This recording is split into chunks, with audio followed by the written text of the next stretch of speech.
You know, when we talk about who goes to prison in America, the story has almost always been framed around one thing: race. But what if I told you that the data from this century tells a totally different, and honestly, a much more complicated story? Today, we are digging into some new research that shows a surprising reversal in who's most at risk, and why the full picture is so much more complex than you might think. So for more than a decade now, this one idea has really dominated the conversation. It was powerfully put forward by Michelle Alexander in her incredible book, the idea that the prison system has become a new kind of racial control, almost like the Jim Crow laws of the past.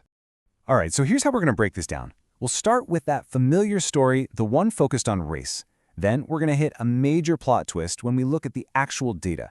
From there, we'll uncover an even deeper puzzle by looking at the ripple effects of prison. And finally, we'll get to the one key idea that makes this whole thing make sense. Okay, let's dive in. First up, let's set the stage with the big debate this research is wading into. So while nobody's arguing about the deep history of racial inequality in the justice system, some scholars started to ask this really important question. By focusing only on race, were we missing another huge piece of the puzzle? They started pointing to a growing class divide that was hitting all Americans, no matter their race. And that brings us to the data itself. What happens when we actually look at who is being sent to prison in the 21st century? Well, what the numbers show is kind of shocking.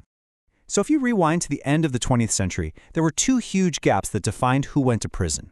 The first was the gap between black and white Americans. It was massive. The second was the gap between people with any college education and those with none. Also massive. And importantly, those two gaps, race and class, were pretty much the same size. But then, right around the year 2000, something incredible happens. Just look at this.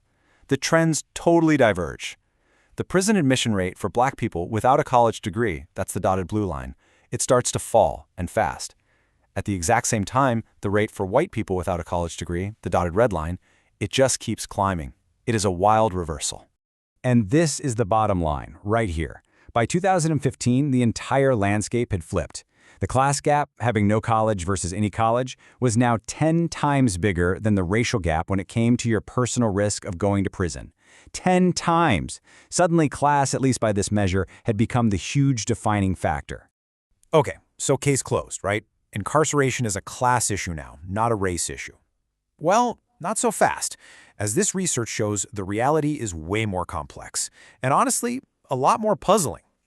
See, the reason it gets so tricky is that up to this point, we've only been talking about one thing: your direct, personal risk of being imprisoned. But is that really the only way that incarceration touches people's lives? We also have to think about what researchers call indirect experience.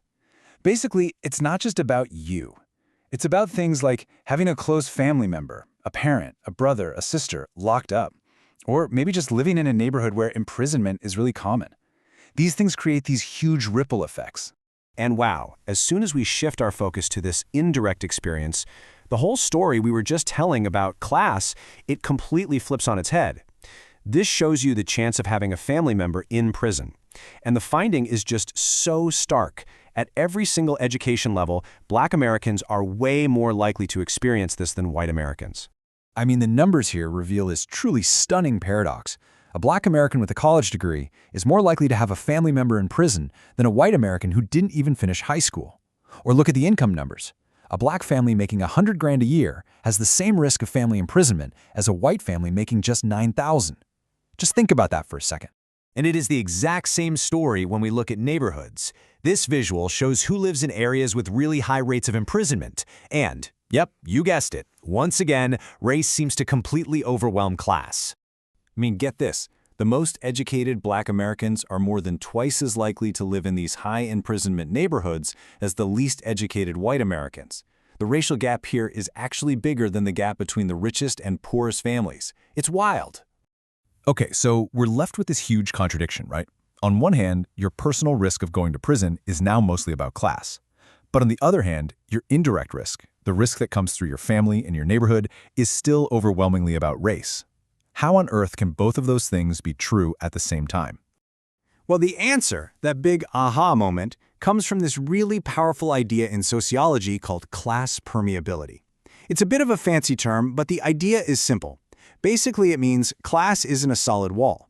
Our lives are connected to people in different classes all the time through our families and where we live. And here is the absolute key to understanding this whole thing. The research finds that because of these long-standing structures of racial inequality in America, class boundaries are just way more permeable or easier to cross for Black Americans. Because of things like the historical wealth gap and ongoing housing segregation, even middle-class and wealthy Black families stay socially tied to poorer relatives and communities in ways that white families at the same income level just aren't. So after all that, what's the big takeaway here? What does all this complex, even contradictory data really mean for how we should think about this? And really, the most important thing to get is that we can't put race and class in a boxing ring against each other, as if we have to choose one. They're not competing. They're completely tangled up. The real story isn't race versus class. It's how they work together to create these outcomes that seem contradictory at first glance. You know, the researchers themselves put it best. They say that even though your personal risk of going to prison is more and more a story about being poor, the collective harm, that ripple effect through families and communities, is still a story about race. And that's because Black people are just more connected to poverty through these permeable class lines. And that leaves us with one last really important question to think about. If our whole conversation about mass incarceration only ever focuses on who gets sent to prison, we risk missing this much bigger story. The huge, indirect, and deeply unequal harm that ripples out and shapes the lives of entire families and communities for generations.